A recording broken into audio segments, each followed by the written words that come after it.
আজকে আমরা মূলত সিইওর কাছে এসেছিলাম।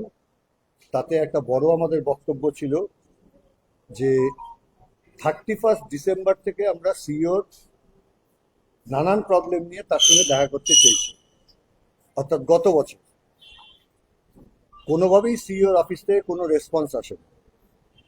অবশেষে আমরা বাধ্য হয়েছিলাম 48 ঘন্টা অবস্থান করতে সিইওর আগের যে দপ্তর ছিল সেই দপ্তরে।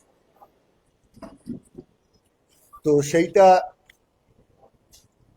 কি চলবে? অথচ অন্য পলিটিক্যাল পার্টি তাদের সঙ্গে তারা যখন আসছে তখনই দেখা করছে। এর কোনো উত্তর দিতে পারলেন না, তার কারণ আমাদের কাছে সব রেকর্ডস আছে।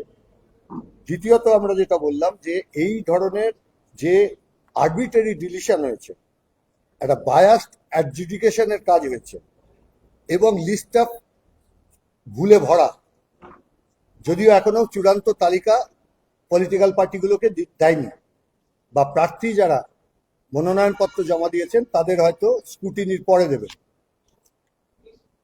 এ চলতে পারে একটা কোনো গণতান্ত্রিক দেশ? সেখানে আমি বলছি 27 লক্ষের বেশি মানুষ, তারা ভোটার কি ভোটার না, এ কখনো গণতন্ত্রে চলতে পারে এই জিনিস? এই 27 লক্ষ মানুষ, এমনকি এরকম মন্তব্য ভেসে আসছে খুবই দুঃখজনক ভাবে যে এই ভোটে তারা ভোট দিতে পারলেন না, পরের ভোটে হয়তো পারবেন।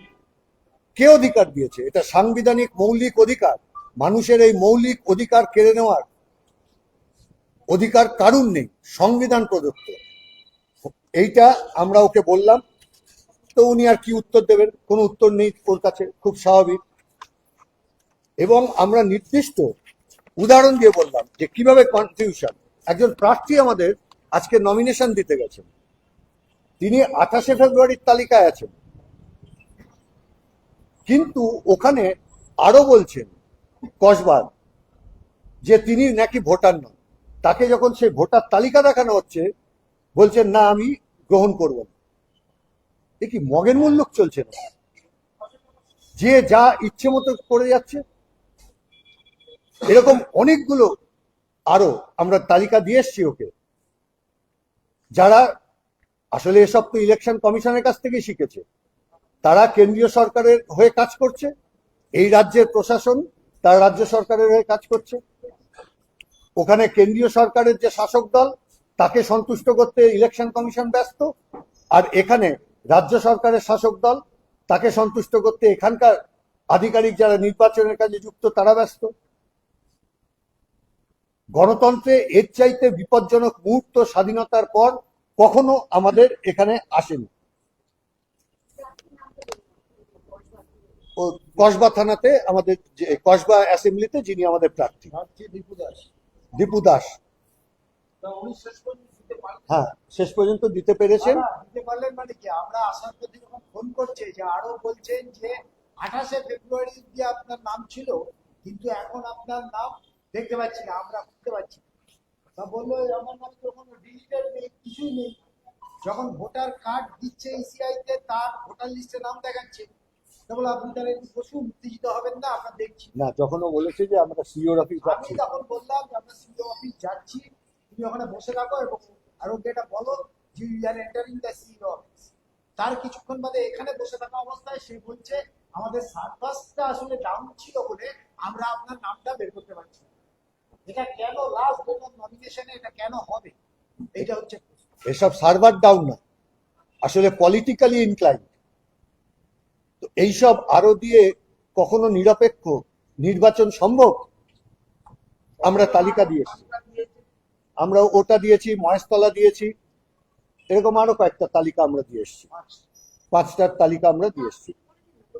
নামগুলো আমরা দিলাম কসবা, মহেশতলা, টিএম ব্লক, ফলতা ফলতা, আর হ্যাঁ, হ্যাঁ, তুমি বললে তো হ্যাঁ, আর একটা হচ্ছে ও কুলপি। এই কটা। ফলতা।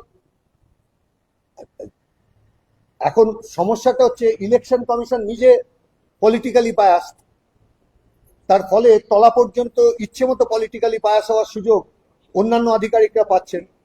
এই রকম পরিস্থিতি ভারতবর্ষের নির্বাচনে কোনো আমাদের রাজ্যের বিধানসভা নির্বাচনে স্বাধীনতার পর কখনো কেউ দেখেনি।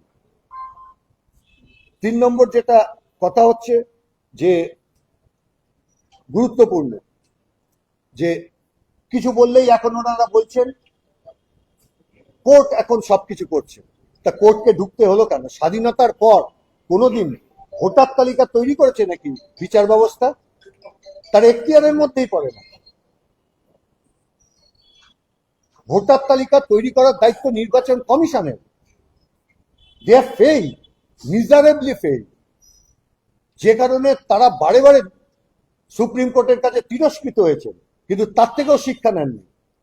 একটা কনস্টিটিউশনাল হেড প্রতিদিন তারা গিয়ে সর্বোচ্চ আদালতে ধিকৃত হচ্ছেন, তিরস্কৃত হচ্ছেন, আর তাদের হাতে গণতন্ত্র কখনো সুরক্ষিত থাকবে? ফলে এখন আপনারা জুডিশিয়াল অফিসার দেখাচ্ছেন।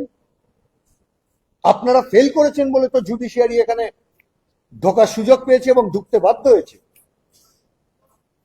ফলে আপনারা আপনাদের দায় এড়াতে পারবেন না। এই যে এখন 27 লক্ষ ট্রাইব্যুনালে কিভাবে যাবে? কোনো গাইডলাইন আছে? তার আগে যখন অ্যাডজুডিকেশনে পাঠানো হলো, একটা বিজ্ঞপ্তি দেবে না?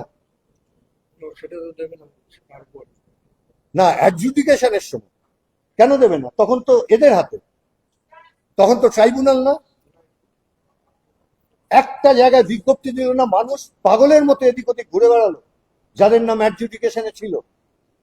একটা গ্রামের গরিব লোক, তিনি ডিএম অফিসে দিনের পর দিন চক্কর মারবেন? কোথায় তার কাগজ, কোথায় তার দৈনন্দিন রুচি সব ফেলে দিয়ে? কেন না? আরএসএস বিজেপি চেয়েছে তাকে সন্তুষ্ট করতে হবে নির্বাচন কমিশনকে।